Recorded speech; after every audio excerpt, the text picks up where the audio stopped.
Bien-aimés dans le Seigneur, bonjour. Bénissons l'Éternel, notre Dieu, le Dieu de tout le jour, le Dieu qui est l'alpha, qui est l'oméga, qui est le début et qui est la fin. Gloire soit rendue en son nom. Nous bénissons le nom de notre ami, notre Seigneur Jésus-Christ, qui nous a fait grâce avec la présence du Saint-Esprit. Car il est écrit que le Saint-Esprit viendra nous enseigner toutes choses. N'est-ce pas, c'est merveilleux? Nous élevons son nom parce qu'en lui, nous sommes justifiés.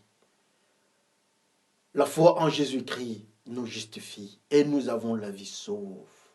N'est-ce pas, c'est encore merveilleux. Prions le Seigneur. Le Dieu d'hier, le Dieu d'aujourd'hui, le Dieu d'éternité en éternité. Le Dieu qui a créé le monde, le Dieu qui a aimé les humains. Nous bénissons ton nom parce que tu es merveilleux. En Jésus-Christ, nous avons la vie sauve. Par le Saint-Esprit, nous avons la connaissance. Parce que toi-même, tu nous dis que tes enfants meurent par manque de connaissance. C'est pour cela que nous te disons merci pour cette connaissance par le Saint-Esprit. La parole que nous allons entendre nous donne la capacité de comprendre et de suivre la pensée de notre Seigneur Jésus-Christ par les enseignements que nous avons donnés par le Saint-Esprit. Père, par le nom de Jésus que nous te glorifions, nous disons Amen. Laisse que la paix du Seigneur soit avec nous qui sommes son peuple.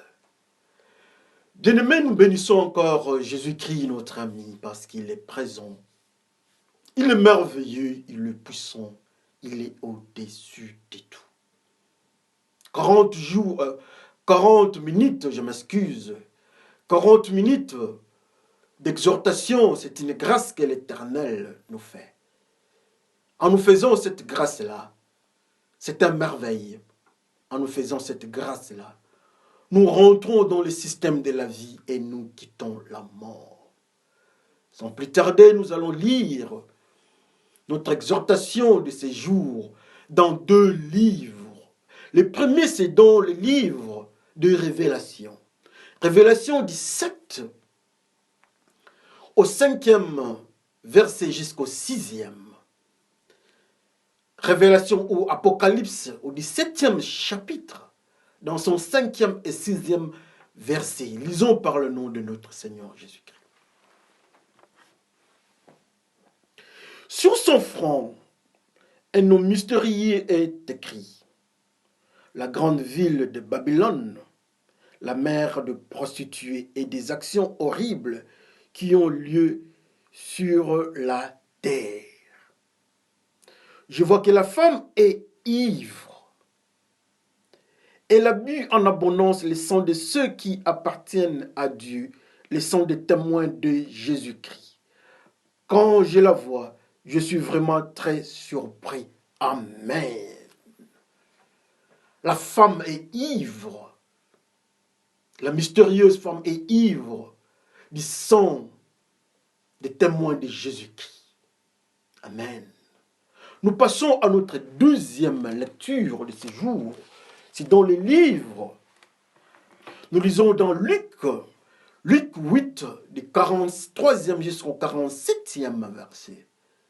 Luc chapitre 8, du 43e verset jusqu'au 47e. Lisons par le nom de notre Seigneur. Il y a une femme qui est malade. Depuis 12 ans, elle perd son sang. Elle a dépensé tout son argent chez le médecin. Mais personne n'a pu la guérir. Elle arrive derrière Jésus et elle touche le bord de son vêtement. Aussitôt son sang s'arrête de couler. Jésus demande, qui m'a touché? Tous répondent, ce n'est pas nous.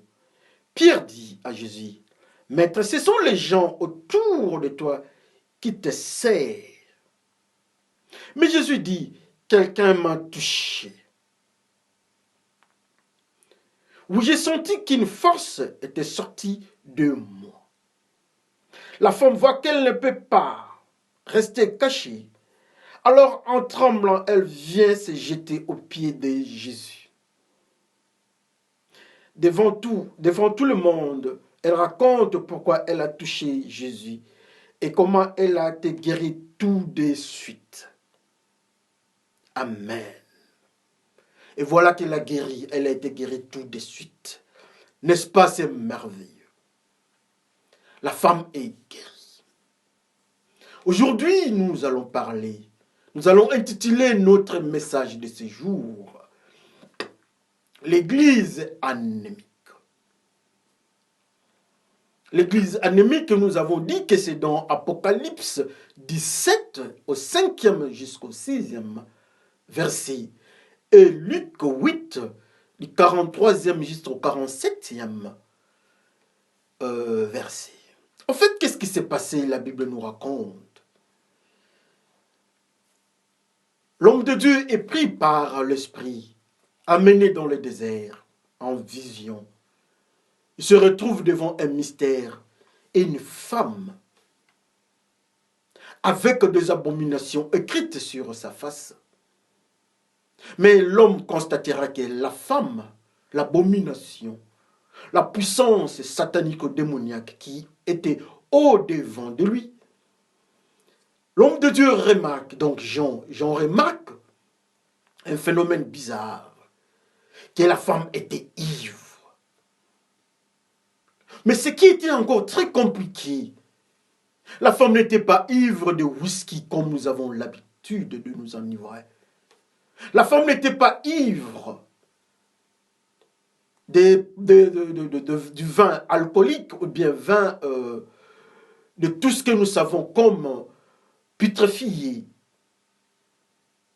Mais la femme était ivre du sang. Mais quel type de sang? Le sang des témoins de Jésus-Christ. C'est un peu intéressant, n'est-ce pas? Avec plus de précision, la Bible nous confirme que oui, la femme est ivre. Oui, cette femme est ivre dans sa manière de vivre. Mais quelle est la source de son ivresse?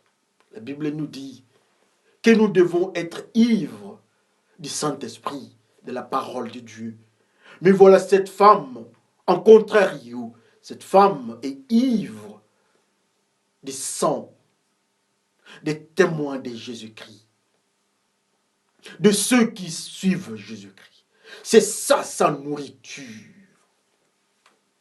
Alors, très loin encore, comme nous avons dit dans Luc 8, 43-47, on nous raconte l'histoire d'une femme malade pendant 12 ans. Elle avait un peu de moyens.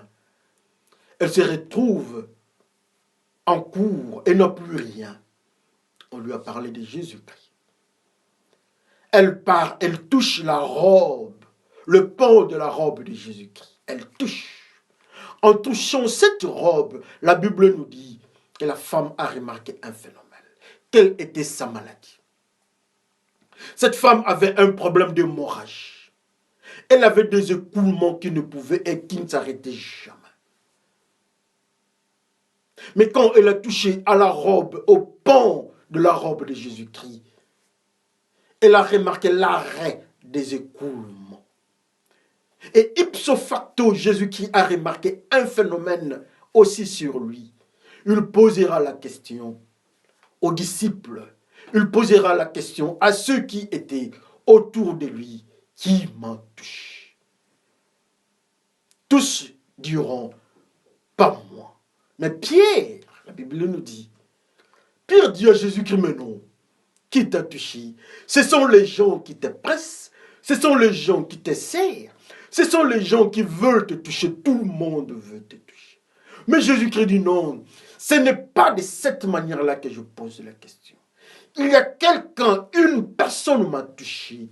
Et cette personne, quand elle m'a touché la personne, j'ai remarqué une force sortir de moi. Donc une personne a touché Jésus-Christ. avec une réaction extemporanée, une réaction qui a suivi son action. Elle touche la personne, touche Jésus-Christ. Une puissance sort de Jésus-Christ. C'est la femme qui avait des écoulements, qui tombe aux pieds de Jésus-Christ et qui expliquera, qui parle à Jésus-Christ. Qu'est-ce qui s'était réellement passé? Alléluia. La femme est guérie. Et à la fin, après avoir suivi tout ce que la femme a dit, après avoir constaté la guérison miraculeuse de la femme, Jésus-Christ dira, ta foi t'a sauvé. N'est-ce pas c'est merveilleux, frères et sœurs? Ce sont les deux textes que nous avons lus aujourd'hui. Mais entrons dans le couloir, dans notre couloir des enseignements. Entrons dans le couloir de la prophétie. Qu'est-ce que Dieu nous enseigne? Rentrons un peu sur la femme. La femme qui représente la méchanceté. L'homme de Dieu est pris en vision. L'homme de Dieu est parti avec la puissance dans le désert.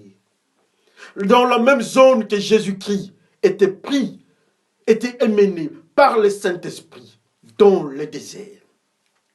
Pourquoi le désert? Le désert, c'est là où habite le diable. La Bible nous dit que Jésus-Christ était amené dans le désert pour être tenté par le diable. Si on peut bien comprendre que c'est dans le désert que le diable habite. Mais qu'est-ce que le désert? Le désert, c'est une zone qu'on ne trouve pas la vie. Ou encore, c'est une zone qui est caractérisée par la mort. Il n'y a pas de vie, il n'y a pas de plantes, moins encore des animaux. Il n'y a qu'une présence de ce qui est mort. Et le diable, la Bible nous dit que le diable habite là-bas. Jésus-Christ est la vie. Donc le désert est un milieu dans le monde prophétique. Le désert est un milieu là où Jésus-Christ n'y est pas. Le désert est un milieu qui habite ou dominé par le diable. Le désert, c'est un milieu là où Jésus-Christ est absent. Un milieu dominé par le diable est le même milieu qui est dominé par l'absence de Jésus-Christ. Et c'est dans ce milieu qu'on retrouvera la femme qui représente la méchanceté. Cette femme qui représente la méchanceté, c'est le synonyme du diable. C'est le synonyme de la méchanceté. On la retrouve, cette femme, dans la zone désertique ou dans le désert, là où il y a le diable. Donc, c'est le diable en personne, alléluia. Alors, quand on a vu la femme qui représente la méchanceté, la femme était caractérisée par des propos, par des mots, par des écritures horribles, des écritures qui offensaient la gloire de Dieu, les injures, les abominations. Pourquoi les abominations? C'est parce que c'est le diable lui-même. Le diable a comme caractéristique les injures à l'égard de Dieu. Donc tous ceux qui sont avec les diables, d'une manière ou d'une autre, ils sont marqués par les injures. Ils sont marqués par le comportement injurieux du diable à l'égard de Dieu. Ceux qui habitent dans le désert. Or, le désert, c'est le monde. Le désert, c'est notre civilisation. Ceux qui sont en dehors de Jésus-Christ. Le loi, le commandement, les civilisations, le politique, les éducations, le groupe de pression, le politique, les armées, le peuple, les langues, les tribus, les coutumes qui sont en dehors de Jésus-Christ. C'est une abomination. Ils sont caractérisés par de propos offensant Dieu. C'est ce que nous sommes en train de vivre dans nos civilisations présentes, dans nos manières de vivre. Nous sommes dans le désert qui caractérise notre monde Parce que le diable lui-même dit à Jésus-Christ, regarde le monde, on m'a donné ça, glorifie-moi, adore-moi, je vais te donner ça. Je donnerai à qui je veux. C'est le monde que nous sommes en train d'habiter, frères et sœurs. Un monde offensant Dieu. Les injures à l'égard de Dieu. Donc tous ceux qui sont en dehors de Jésus-Christ, d'une manière ou d'une autre, dans leur présentation spirituelle, dans leur scanning spirituel, il n'y a que les abominations qui les caractérisent, parce qu'ils sont du côté du diable. Mais ce qui intéresse encore plus la femme qui est synonyme du diable, avait une certaine nourriture. La Bible nous dit que cette femme avait comme caractéristique l'ivresse. Cette femme est ivre. La méchanceté est ivre. Le diable est ivre. Le prince du monde noir est ivre. Mais ivre de quoi? Le diable est ivre du sang.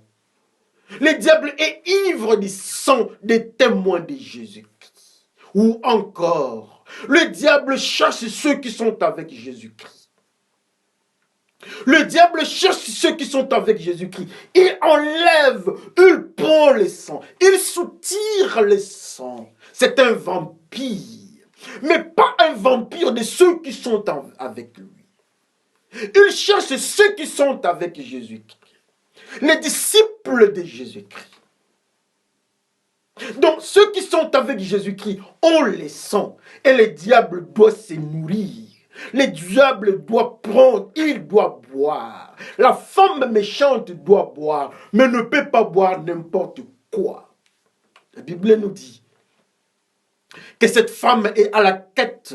Cette femme ne prend que le sang qui vient de ceux qui sont disciples de Jésus-Christ. Quel malheur, quelle peur cette femme inspire. Elle ne fait que pointer ceux qui sont avec Jésus-Christ. Pourquoi? C'est parce qu'il veut prendre le sang. C'est le diable qui veut prendre le sang. Il veut se nourrir, le diable. Comment est-ce que le diable va se nourrir? En soutirant le sang de ceux qui sont avec Jésus-Christ. La Bible nous dit dans le livre de Genèse qu'on ne peut pas manger la viande avec son sang. Mais le diable qui casse, le diable qui sabote, qui sape la parole de Dieu, lui, le diable, il se nourrit que du sang. Quel contraste, les abominations qui caractérisent les diables. Dieu dit, on ne mange pas la viande avec son sang. Mais le diable prend seulement le sang. Quel contraste! Le diable détruit. Le diable est là pour faire le contraire de la parole de Dieu. Où est le diable dans notre vie? Tous ceux qui ne sont pas avec Jésus-Christ sont avec le diable. Et leur vie n'est que ce que le diable fait en contradiction avec la parole de Dieu. Le diable, la femme, prend le sang de ceux qui sont avec Jésus-Christ. Ça fait peur. C'est pour cela que nous allons intituler notre message de ce jour. Nous avons intitulé l'Église anémique. L'Église a le sang. L'Église a le sang et dans le sang il y a Jésus-Christ. L'Église c'est la femme. L'Église ce sont des disciples. L'Église c'est le corps du Christ. Mais le roi du monde, le diable, la prostituée cherche à récupérer les sangs. Veut récupérer les sangs à ceux qui sont avec Jésus-Christ. Parce que dans le sang il y a Jésus-Christ. Dans le sang, il y a la vie. Il doit tout faire pour sucer ces sangs-là. Le diable est un vampire. C'est pour cela que vous comprendrez que l'ennemi juré du diable, ce sont ceux qui sont avec Jésus-Christ, les disciples de Jésus-Christ. Si vous ne trouvez pas le diable dans votre parcours, vous qui craignez Dieu, Assurément, regardez, le diable vous a mis à ses côtés. Il a déjà soutiré le sang. Il a déjà soutiré le sang qui était avec vous. Le sang qui est Jésus-Christ, qui est dans le corps de l'homme. La Bible nous dit que dans le sang, il y a la vie. Et la vie est Jésus-Christ. Mais le diable se nourrit de sang, frères et sœurs. Le sang de qui? Le sang de ceux qui sont avec Jésus-Christ. Est-ce que vous êtes avec Jésus-Christ? Si vous n'êtes pas menacé par le diable, c'est normal. Parce que le diable ne peut pas prendre votre sang. Vous n'avez pas le sang. Parce que dans le sang, il y a Jésus-Christ. Je vais vous raconter une histoire. La Bible nous dit que nous sommes la tête. Mais quand on a frappé Jésus-Christ, on nous dit qu'on a mis les épines sur la tête. Et la tête a commencé à se vider de sang. Le sang part des épines que les soldats du monde ont mises sur Jésus-Christ. On doit vider la tête de son sang. C'est le même principe spirituel. Le diable vient avec des épines sur la tête qui représentent ceux qui sont témoins de Jésus-Christ, qui représentent les disciples de Jésus-Christ. Le diable vient avec des épines pour que la tête que nous sommes se vide de sang. Et lui, il va prendre ses sangs. Et lui, il va se nourrir de ses sangs. Et le diable ne touche pas les pécheurs. Ils sont amis.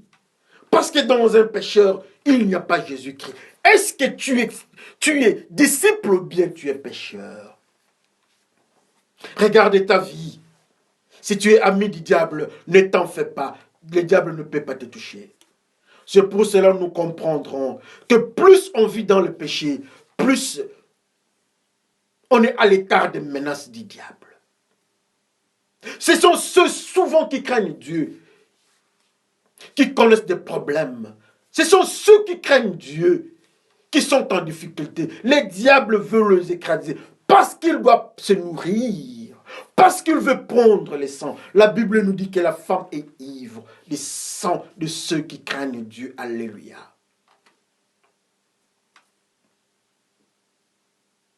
Quel malheur pour ceux qui aiment Dieu. Quel malheur de voir le diable derrière eux. Mais racontons encore une deuxième histoire. La Bible nous dit que nous sommes la femme. Mais voilà une femme qui est malade. 12 ans de maladie. Il y a un coulement de sang. C'est cette femme-là qui s'appelle l'Église, n'est-ce pas? Elle fait 12 ans, cette femme-là. Le diable ne fait que sucer son sang pendant 12 ans. La femme fait 12 ans à l'absence de Jésus-Christ. Elle habite le désert. Oh, cette femme qui est anémique. Comme nous avons nommé notre titre, notre intitulé de ce jour, la femme, l'église anémique. C'est cette femme qui est anémique. Et cette femme, c'est toi. Cette femme, c'est moi. La femme n'a plus de sang, mais le sang part où? La femme ne fait que perdre son sang. Le sang ne fait que se vider. Chaque jour, elle avait l'argent. Le monde ne peut pas aider cette femme. La médecine ne peut pas aider cette femme. Son environnement, la nourriture ne peut pas aider cette femme. Parce que cette femme n'avait jamais connu Jésus-Christ. Et cette femme-là, c'est toi, c'est moi. C'est une femme qui habite dans le monde. C'est une femme qui n'a jamais connu Jésus-Christ. C'est une femme qui habite dans des civilisations. C'est une femme qui habite dans des philosophies du monde. C'est une femme qui habite dans l'éducation et les instructions de nos générations. C'est une femme qui habite dans le modernisme. C'est une femme qui habite dans la religiosité. C'est une femme qui habite dans la pensée de la folie du cœur de l'homme, dans ses sentiments et émotions. Cette femme-là est anémique. Cette femme-là est à la merci du diable. Cette femme-là est tourmentée, est une source de nourriture du diable. Et cette femme-là ne fait que perdre son sang. Quand nous péchons, il y a une porte ouverte. Le diable prend notre sang. Quand nous péchons, dit cesser de pécher. Le diable soutire, dit cesser de notre sang. Quand nous péchons, 1 litre de péché, 1 litre de péché vaut 1 litre de sang qui doit sortir. Le diable prend. Cette femme était en difficulté. On lui avait parlé de Jésus-Christ, cette femme. Elle dit, je dois aller. Cette femme se retrouve en face de Jésus-Christ. Cette femme n'est pas partie dans le chemin. Elle dit, si je touchais à sa robe. Qu'est-ce qu'est la robe de Jésus-Christ? Qu'est-ce qu'est la robe dans le milieu spirituel? La robe de Jésus-Christ d'abord est caractérisée par la gloire et la pureté. C'est une robe pure. Alors la femme est partie toucher au mystère de la pureté qui était Jésus-Christ. Quand elle a touché, quand elle a saisi la robe, quand elle a saisi la pureté, quand elle a décidé de laisser le monde, quand elle a décidé de laisser les civilisations, les philosophies, les émotions, les sentiments du cœur de l'homme, de l'environnement de l'homme, quand elle a tout abandonné et dit, je touche la robe, la pureté de Jésus-Christ, elle a touché un phénomène, 2 phénomènes qui se sont passés. Le premier phénomène, la femme remarque que le sang qui sortait était coupé. L'hémorragie était coupée. Quel mystère. Le deuxième phénomène, c'est du côté de Jésus-Christ. Il remarque quelque chose qui sort, quelque chose est sorti de lui. Il y avait le sang, Jésus-Christ qui est la vie. La femme n'avait plus de vie. La femme touche Jésus-Christ. C'est la vie qui est Jésus-Christ qui entre dans la femme. Ou encore, le sang qui sortait de la femme doit rentrer vers la femme. Et la femme est guérie. Parce que quand on fait une transfusion sanguine, en cas d'anémie, il n'y a qu'une seule solution. Il faut le sang. Et voilà, dans le sang, il y a la vie. Donc, en cas d'anémie spirituelle, il faudra que la vie entre pour sauver. Cette femme-là a touché la vie. Cette femme-là se vit en face de la vie. Il a compris le phénomène.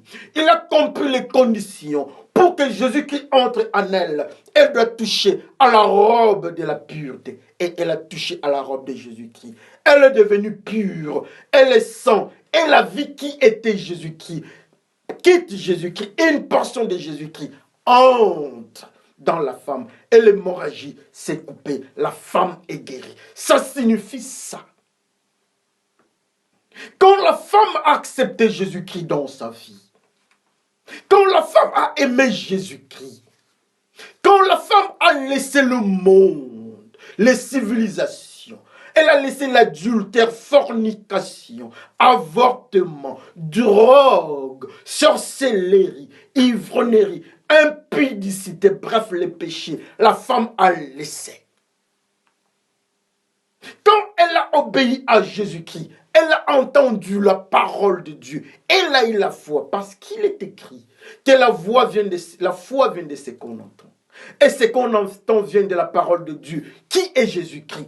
Quand elle a entendu Jésus-Christ parler, elle a obéi. Qu'est-ce que Jésus-Christ nous dit? De laisser les péchés. La femme a laissé les péchés. Comme la femme a laissé les péchés, elle obéit à Jésus-Christ. Et voilà, elle est purifiée. Elle est justifiée par Jésus-Christ. Le premier phénomène, le diable ne peut plus la toucher. Souvenez-vous de Job. Le diable ne pouvait pas toucher Job. Parce que Job était protégé et Job était justifié. Le seul juste sur la terre, c'était Job. Cette fois-ci, c'est la femme qui est justifiée. Elle est justifiée par le sang de la pureté, le sang de l'agneau. Et le diable ne pouvait plus la toucher. Le diable ne pouvait plus prendre son sang. Le diable ne pouvait plus boire son sang. Comme conséquence, l'anémie de la femme église s'est arrêtée immédiatement à cause du contact avec Jésus-Christ qui est la vie. La mort est partie. La femme qui habite dans le désert n'est plus dans le désert. La femme est dans un milieu qui s'appelle la vie. Et la vie en abondance. L'ennemi de la femme, l'ennemi de l'église ou l'église anémique. L'église anémique, c'est l'église qui a une absence caractéristique de Jésus-Christ. L'église anémique, c'est l'église là où nous trouvons le péché. L'église anémique, c'est l'église qui a la philosophie satanico-démoniaque. Là où les diacres anciens font la loi dans la prostitution et adultère, c'est l'église anémique. L'église anémique, c'est cette église-là que l'adultère, les avortements, le clientélisme, l'argent a pris de l'espace. La parole de Dieu qui est Jésus-Christ a disparu. L'église anémique, c'est cette église qui est dans le loi de la religiosité. Avoir des habits blancs, avoir des Bibles, ce n'est pas mal de prendre les Bibles, mais obéissons, pratiquons ce que la Bible nous dit. L'église anémique, c'est cette église qui est dans le symbolisme religieux. Mais à l'intérieur, c'est un tombeau blanchi. L'église anémique, c'est cette église qui est dans le principe du refus, du pardon. Comme le responsable de l'église avait refusé de pardonner Judas. L'église anémique, c'est cette église qui s'est décidée de tuer Lazare parce que les gens venaient voir Lazare qui est ressuscité et ils devaient aussi accepter la parole de Jésus-Christ. Donc il faut tuer Lazare. C'est une église qui est dans des tueries, dans des empoisonnements, dans des avortements. Ça, c'est une église anémique. L'église anémique, c'est cette église qui est dans le séparatisme. C'est dans cette église, quand le pasteur est blanc, tout le monde accepte le blanc. Tout le blanc vient dans cette église. Si les pasteurs, eux, noirs, ce ne sont que des noirs qui choisissent. C'est cette église-là qu'on regarde la forme du nez. Le pasteur, a le nez long ou un nez court ou bien arrondi. Les disciples, les fidèles choisissent quel type de nez il faut aller. C'est là où les disciples choisissent. Est-ce que notre pasteur a des cheveux blancs ou noirs?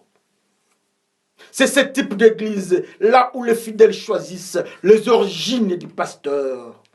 Le pasteur vient du Moyen-Orient, c'est un arabe. Comme je suis arabe, marocain, algérien, je dois aller là-bas. C'est dans cette église-là qu'on regarde le pasteur qui dit Motenabino, on comprend que ce sont des Congolais. Alors tous les Congolais qui partent là-bas, au nom de parler à Lingala en Swahili, Kikongo et Chiluba, ça c'est une église anémique. Comme conséquence, les diables ont pour nourriture le sang. Il n'y a pas Jésus-Christ là-bas. Parce que les diables vident Jésus-Christ de toutes ces églises. L'église anémique. L'église anémique est différente de la femme église, qui est la femme de Jésus. Mais regarde cette femme qui était anémique comme toi, qui était anémique comme moi. Mais on lui avait parlé de Jésus-Christ. Comment parler de Jésus-Christ? On lui dit pour être avec Jésus-Christ, pour arrêter l'hémorragie, pour ne plus être une femme anémique, pour cesser l'anémie, il faut prendre les fers. Il dit non, non, ce n'est pas une histoire de prendre les fers ici. Il faut prendre ABC. Et elle dit non, non, non, non, non. Mais quelqu'un lui a parlé de l'évangile de Jésus-Christ. Là où on nous dit d'être pur. Et la Bible nous dit que la femme est partie toucher à la robe. Seulement la robe de Jésus-Christ. Et Jésus-Christ constate. Jésus-Christ constate qu'une partie de lui-même l'a quitté. Donc Jésus-Christ est entré dans la femme. Et quand Jésus-Christ est entré dans la femme, Jésus-Christ qui est la vie qui est dans le sang, cette femme-là ne devait plus être anémique. Et comme conséquence, Comme Jésus qui est dans la femme, automatiquement le diable n'a plus de place. Le diable doit quitter cette femme-là. La femme n'est plus anémique, la femme redevient normale. Alléluia.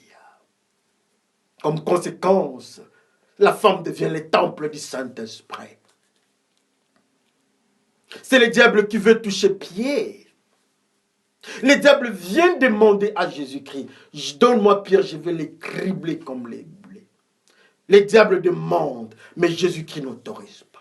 Mais est-ce que le diable peut aussi demander à Jésus-Christ pour te toucher? Si réellement tu es l'Église, si réellement tu es l'enfant de Dieu, le diable ne peut pas te toucher, comme il a dit à Dieu. Mais je ne peux pas toucher Job parce que tu le protèges. La femme n'est plus anémique.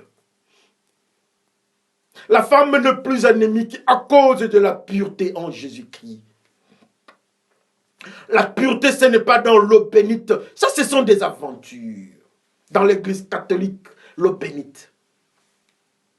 Dans les églises pentecôtistes, l'eau bénite, avec de l'huile, avec de mouchoirs. Le diable n'a jamais été dans la sueur, il n'a pas besoin de mouchoirs. Le diable n'a pas besoin d'huile pour que les démons quittent ou de l'eau bénite. Non, non, non, non, non. Le diable n'a pas peur de robes, de longues robes blanches. Non, non. Qu'on se parle bien. Le diable n'a pas pitié des pauvres, ou bien il n'a pas peur des riches. Non, non. Mais quand la femme a touché à la pureté, le diable s'est arrêté.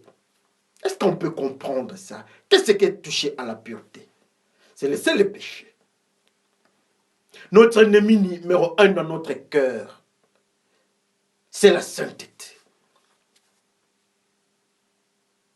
Plus on est avec Dieu, plus nous devenons saints, plus le combat devient rude. Le combat devient compliqué parce que le diable veut prendre, il veut venir, mais il n'a pas de place. N'est-ce pas, c'est merveilleux d'être un enfant de Dieu?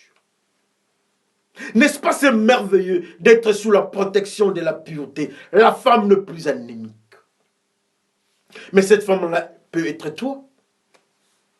Cette femme-là peut être moi. Mais comment être cette femme-là? Il faut toucher à la robe. Combien aujourd'hui nous disons que nous sommes saints? Nous racontons des choses. Nous sommes enfants de Jésus-Christ. Nous sommes l'église. Nous sommes la femme. Nous sommes l'épouse. Nous sommes la mariée. Ça, c'est une bonne chose. Mais est-ce que Jésus-Christ a remarqué notre impact sur lui? Jésus-Christ remarque quelque chose sortir de lui parce que la femme l'a touché. Est-ce que moi, Buffalo, quand je touche Jésus-Christ, est-ce que Jésus-Christ a remarqué quelque chose? Oh, moi, je touchais Jésus-Christ. Mais est-ce que Jésus-Christ a remarqué? Oh, toi, tu as touché Jésus-Christ. Est-ce que Jésus-Christ a remarqué? C'est vrai, pour que tu saches que tu as touché Jésus-Christ, l'hémorragie, la présence du diable doit cesser dans notre vie. Les manifestations satanico-démoniaques doivent quitter. C'est tellement simple. Si tu étais dans les injures, laissez les injures. Les injures doivent quitter. Si nous étions adultères, fornicateurs, avec Jésus-Christ, l'adultère, fornication doit nous quitter. Le respect de la vie conjugale doit s'établir. Si nous étions dans le détournement de l'argent, de l'église ou du gouvernement, mais quand nous sommes avec Jésus-Christ, et que Jésus-Christ entre en nous, le détournement doit cesser. Parce que le détournement est un tuyau là où le diable récupère notre sang. Là où le diable nous fait vider des sangs. Mais aujourd'hui, le message est tellement simple que cette femme-là avait touché à la pureté. La pureté, ce n'est pas toucher à la religiosité. Ce n'est pas avoir des chapelets ici. Non. Le diable n'a pas peur des chapelets. Ce n'est pas d'avoir la Bible ici. Chaque jour avec la Bible qui commence même à se déchirer. Au moment où de l'autre côté nous avons la cigarette. Je vais vous raconter une histoire malheureuse. J'ai vu ça 2 fois en Europe. avant d'aller à l'église, même le prédicateur qui doit nous prêcher, il part dehors d'abord, il fume. J'ai vu ça. Il fume d'abord, après il entre à l'église pour nous prêcher. Oh non, non, ça c'est un prédicateur anémique. Mais aujourd'hui, la Bible nous dit que même si nous étions prédicateurs anémiques, mais dès que nous touchons de l'autre côté de la zone de pureté, la cigarette, le tabagisme va tomber. L'adultère va tomber, fornication va tomber. L'homosexualité va tomber, l'espianisme va tomber, l'avortement va tomber, drogue et autres formes de péché. Quand ça tombe, Jésus qui bouche le tuyau, le système de sortie de sang, Jésus qui va boucher et nous ne serons plus anémiques. Nous serons appelés la femme, nous serons appelés l'église, nous serons appelés les temples de Dieu, nous serons appelés l'épouse couverte du sang de l'agneau. N'est-ce pas, c'est merveilleux? Que le Seigneur bénisse son peuple. Prions le Seigneur. Seigneur, nous sommes cette femme-là, pécheresse. Nous péchons sur toute notre forme, nos formes de vie. Nous sommes malheureuses, nous, la femme. Nous avons tout fait comme conséquence. Nous sommes anémiques. Nous ne savions pas que nos civilisations, nos tribus, nos langues, nos manières n'étaient qu'une zone aride, là où le diable faisait sa loi. C'est là où le diable avait mis des tuyaux pour nous vider du sang. Mais pardonne-nous, Seigneur, dans tout ce que nous avons fait. Nous avons capté les messages d'aujourd'hui. Et nous reconnaissons que tu es le Seigneur. Nous reconnaissons qu'en toi, il y a l'arrêt de l'hémorragie. Nous ne serons plus anémiques. Aide-nous à rester dans la zone de la pureté. Nous devons résister au malin. Nous devons résister à la tentation.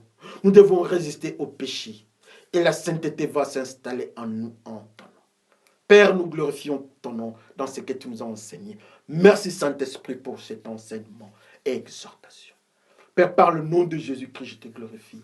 Nous disons Amen. Le Seigneur est toujours là. Il veut arrêter l'hémorragie. Nous ne serons plus appelés la femme hémorragique ou bien l'église anémique. Mais plutôt nous serons appelés la femme, l'épouse, la mariée. Avec la robe couverte du sang, lavée du sang de l'agneau. Nous serons comme Job, que le diable ne pouvait pas toucher. Nous serons protégés, comme les enfants d'Israël, marqués par le sang quand ils devaient sortir de l'Égypte. Nous serons comme Pierre, que le diable était parti demander la permission à Jésus-Christ pour le toucher. Que le Seigneur bénisse son peuple. Je vous remercie. Merci.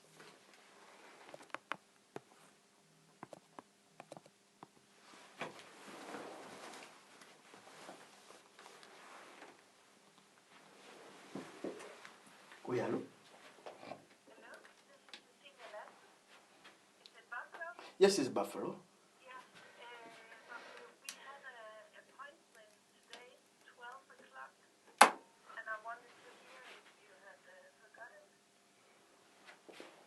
To the rehabilitation center.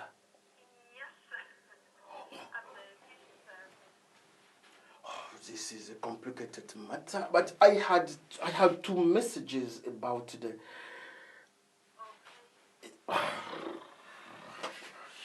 Yes, exactly. I should come, but I had a message for Friday. I should not come Friday. It was only for the psychologist, or I thought it was for both programs.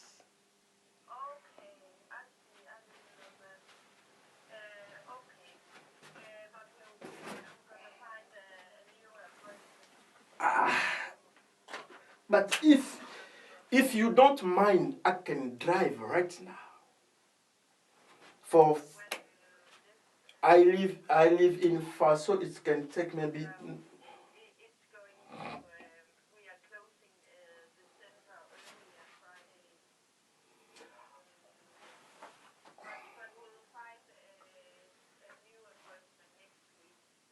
I'm yes, I'm sorry because I should be there. I knew I should be there, but they told the cycle called me. For me, it was the all day because I should have two appointments today. Yeah, for the psychologist and yourself. But the time he called me, it was like, I'm sorry, I'm sorry. It was my